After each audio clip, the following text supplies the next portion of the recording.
Well, thousands of striking public sector workers are expected to march to the BC legislature today as the fall session begins. And that comes after the BCGEU escalated job action on Friday with more than 19,000 members now fully or partially on strike. That action has closed a number of BC liquor outlets, including one on Commercial Drive. And that closure has left nearby pubs and restaurants running out of stock.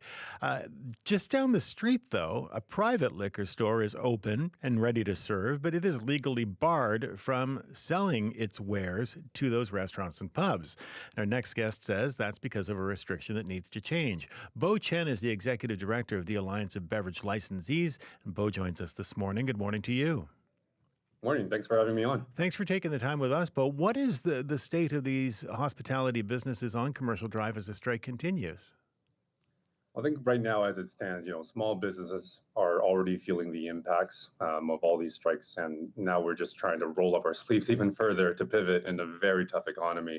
I think across the board, and this is for hospitality like restaurants, your neighborhood pubs, favorite bars, and even to some extent some of the cannabis stores there, we're starting to see across the board emptying shelves, folks having to change their inventories and offerings, talks of reducing hours, and unfortunately, even some thoughts of just layoffs for staff. Now, do all products, I mean, if I want to get a product into a restaurant, does everything have to go through the BC Liquor Distribution Branch? I mean, if I'm getting some kegs from a local brewery, do those have to go through the LDB? Yeah, on a macro level, you're absolutely right. Every liquor and cannabis product is going to go in through the LDB. As a restaurant, you're ordering your stuff, you can either go through the government liquor stores, which is part of the LDB, or you can order wholesale online too, through their wholesale distribution. Now, there are a few products that are there that are registered for what we call in the industry direct delivery. So certain products in craft breweries and also other craft distillers groups, they are able to flow through. But even in that, those products still have to be registered. And with the current strikes that's been going on, even the head office stuff where you're doing a lot of the registration for direct delivery, if you hadn't set that up ahead of time, unfortunately, you're not able to do so now. So you can imagine this puts a supply chain in a stranglehold, and it's very hard for someone's favorite restaurant to be able to get the products that they need. Now, I mean, I worked in the restaurant business for a little while, and I know the grip that the LDB has on just about everything, including spec products. So if these liquor stores, these private liquor stores, are bringing in products, directly from, say, a California winery, even that has to still go through the LDB. You're absolutely right. Spec products, and another very popular one is what we call in the industry RTDs, which is ready to drinks. Yeah. So think of your nude vodkas, White Claws, things like that's cans that are literally ready to drink. Even that's been kind of bogged down in this supply chain system right now. So there's no way around it, even for these private liquor stores. I mean, they're still getting their stuff through the liquor distribution branch as well. Well, I think even for the private liquor stores, their distribution has been cut off as well because Yeah. the liquor distribution handles everyone's supply chain. While what's fortunate to know is I think a lot of the private channels have been a bit more experienced, so they know when to stock up ahead of time in anticipation of these strikes. I think what's difficult is really for the hospitality folks where if anyone's worked in restaurants, again, bars and pubs, your storage on site is actually not that big. So you're a small business trying to just replenish your order Right. probably on a weekly basis. But, with all these channels shut off on the government channel side of things, um, much to your point, they do have a neighbor up the street where it's a private liquor store. They do have the products that they need. But unfortunately, as it stands right now, with the current policies in BC, they're not able to go over there to choose to source their liquor options from there. And what's the rationale for these restrictions for having the LDB have absolute control over, the distribution of liquor?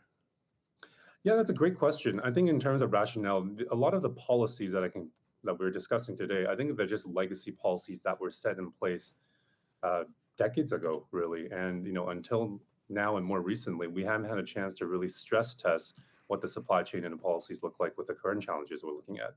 And is the point that they can make sure that nobody's skirting, paying the social service tax on products? I mean, this is probably for the LDB and for the provincial government.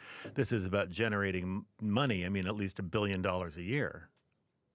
Potentially, yeah. Again, these decades were set up a little while back, right? So, as we call them legacy policies in our industry, Yeah. it could stem from something like that was just how the supply chain was set up back in the day.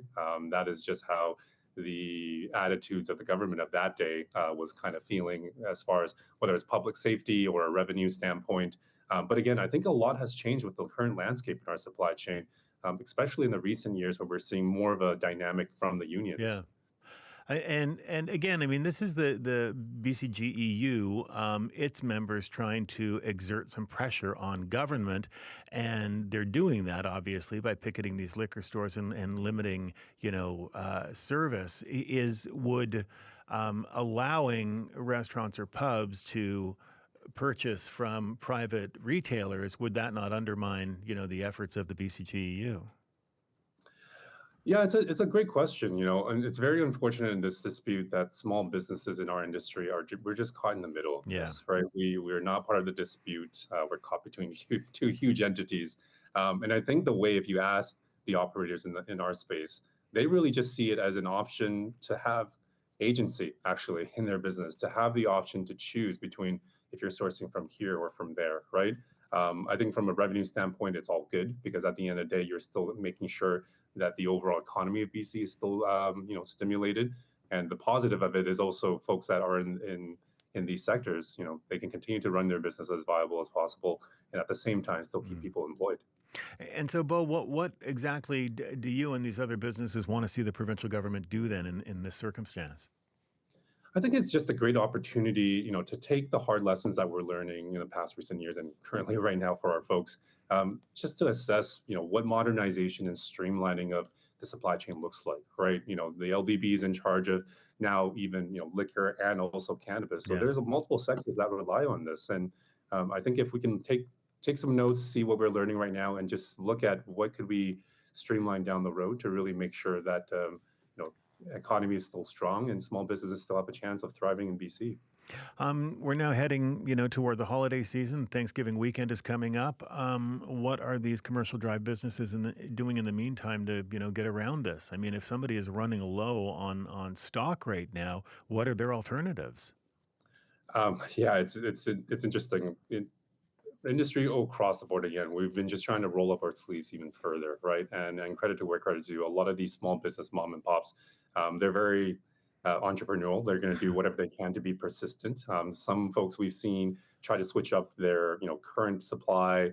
I've heard stories of folks driving up towards any remaining government stores that are still open, and that can go up all the way from the valley to the Okanagan just to grab what they still can in the meantime so they can ensure that their business is still viable and they can still continue on and just serve their community really.